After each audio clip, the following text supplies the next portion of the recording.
Ma'am साहब, हाँ बोल।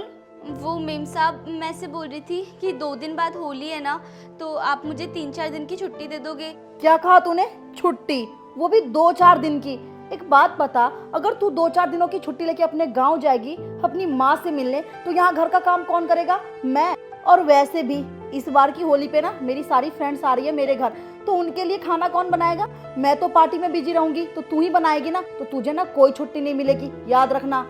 लेकिन मेम साहब, मेरे को गांव गए हुए पूरे 2 साल हो गए और माँ को भी मेरी बहुत याद आ रही है।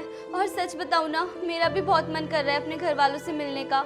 और बस त्योहार ही तो मिलते हैं जिन पे हम लोग घर वालों के पास जा सकते हैं। प्लीज़ मेम साहब, बस 2-3 दिन की छुट्टी दे दीजिए। मैं ना जल्दी कोशिश करूँगी आने की। 4-5 दिन नहीं, मैं 2 दिन में ही वापस आ जाऊँगी। प्लीज़ मेम साहब, मुझे जाने दीजिए ना। देख, अपने ये ड्रामे ना बंद कर। तुझे समझ में नहीं आता क्या? एक बार में जब मैंने मना कर दिया कि इस होली तुझे छुट्टी नहीं मिलेगी, मतलब नहीं मिलेगी। अगर मेरी फ्रेंड्स के साथ पार्टी करने का कोई प्लान नहीं होता ना, तो मैं सोच सकती थी, लेकिन अभी तो छुट्टी मैं तुझे नहीं दे सकती, पॉसिबल ही नहीं है। इसलिए ना जाके अपना सारा काम कर, मेरा दिमाग मत खा खामखा। ठीक है मेम साहब।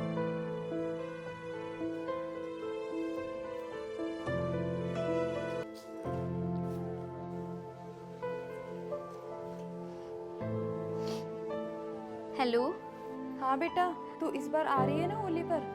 नहीं मम्मी, वो मैंने मेम साहब से बात की थी, पर उन्होंने मना कर दिया छुट्टी देने से। क्यों बेटा? वो मेम साहब ने कहा कि उनके यहाँ होली पे कोई पार्टी है, तो उनकी फ्रेंड्स आएगी, तो वो छुट्टी नहीं दे सकती मुझे। अच्छा बेटा, चल ठीक है, तू एक काम कर, मेम साहब से लेकर कुछ पैसे भिजवा दे, घर में राशन खत्म हो गया बिल्कुल। चलो ठीक है माँ, मैं बात करती हूँ और भिजवाती हूँ। मेम साहब। अब क्या हुआ तुझे?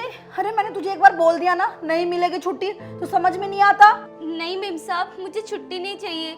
वो तो मैं ऐसे बोल रही थी कि माँ का फ़ोन आया था, घर में ना राशन के बिल्कुल भी पैसे नहीं है। अरे मैंने तुझे मना कर दिया छुट्टी के लिए, तो अब तू मुंह उठा के मुझसे पैसे मांगने के लिए आ गई। अभी तो तेरा ये मंथ भी कंप्लीट नहीं हुआ जो तुझे तेरी सैलरी मिल जाएगी। और तुम्हारे घर के राशन का हमने ठेका ले रखा है क्या? मैं ना तुझे पैसे मंथ के एंड में ही दूंगी। मेम साहब प्लीज़ ऐसा मत करिए ना। आप एक काम करना, मुझे अभी थोड़े बहुत पैसे दे दो और फिर चाहे इस महीने मेरी सैलरी मत देना आप। लेकिन अभी ना घर में पैसों की बहुत ज़रूरत है। प्लीज़ मेम साहब थोड़ी बहुत मदद कर दो। ये मेरे सामने ना ऐसे गिरगिराना बंद कर। मैं ना अच्छे से समझती हूँ, ये सब तेरा ना बहाना है। नहीं मेम साहब, मैं बहाना नहीं बना रही। मुझे तो आपके यहाँ काम करते हुए कितना टाइम हो गया, आपको मेरे ऊपर इतना भी विश्वास नहीं है। मुझे सच में पैसों की ज़रूरत है, वरना मैं आपसे नहीं मांगती। तुम लोग ना काम करने आते हो तो बस काम से मतलब रखो। मेरे साथ ना रिश्तेदारी बनाने की कोई जरूरत नहीं है। बकवास करने से अच्छा है जाके घर का काम कर।